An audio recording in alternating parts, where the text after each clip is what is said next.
तो भाई कस्टमर के सेटअप पर आज हम डिलीवर करने वाले हैं रेयरिंग केजेस और इन केजेस के अंदर आप ब्रॉयलर, लेयर और देसी चूजों को भी पाल सकते हैं। और आज के इस वीडियो के अंदर मैं आपको खाली केजेस की इंस्टॉलेशन नहीं बल्कि इस सेटअप का एक ब्रीफ ओवरव्यू भी दूंगा। तो सबसे पहले तो मैं उस शेड में आ गया जहाँ पर हमने ये केजेस इंस्टॉल करने हैं और इसके बाद यहाँ पर हमने जल्दी जल्दी फ्रेम को सेट करना शुरू किया और इस फ्रेम के ऊपर केजेस को भी लगाना शुरू कर दिया। और इन केजेस को हमने जमीन से उठाकर लेयर केजेस की तरह बनाया है। जैसे लेयर केजेस के अंदर होता है कि सारा कचरा जमीन पर गिरता है और उसके बाद नीचे से कलेक्ट कर लिया जाता है, तो इसी तरह इन केजेस को भी इसी तरह बनाया गया है। सारे केजेस को अच्छे से सेट करने के बाद हमने यहाँ पर फीडिंग्स लाइन भी फिट करना शुरू कर दी और इस केज के अंदर हमने प्लास्टिक की फीडिंग्स लाइन लगाई है जिसमें आप तकरीबन 1 महीने से लेकर 3.5 से 4 महीने तक का चूजा इजीली खाना खा सकता है। और अब लग रहे हैं हमारे ये रेयरिंग केजेस एकदम परफेक्ट। और इस शेड के अंदर हमने रेयरिंग केजेस फिट करे हैं और इसके बिल्कुल साथ ही एक और शेड बना हुआ है जहां पर लेइंग हेंस मौजूद हैं। और इस शेड के अंदर तकरीबन 2500 लेयर हेंस मौजूद हैं और ये सारी की सारी एकदम हेल्दी, फ्रेश और एक्टिव हैं। और इस टाइम पर इन हेंस की प्रोडक्शन भी बहुत ही ज्यादा अच्छी आ रही है। अगर आप इन लेयर मुर्गियों की भी डिटेल्स जानना चाहते हैं तो कमेंट में मुझे जरूर बताएगा।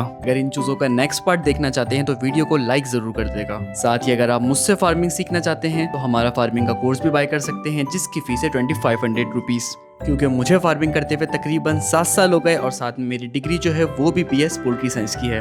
कोर्स की मज़ीद डिटेल के लिए आप हमारी टीम के WhatsApp नंबर पर कॉन्टैक्ट कर सकते हैं।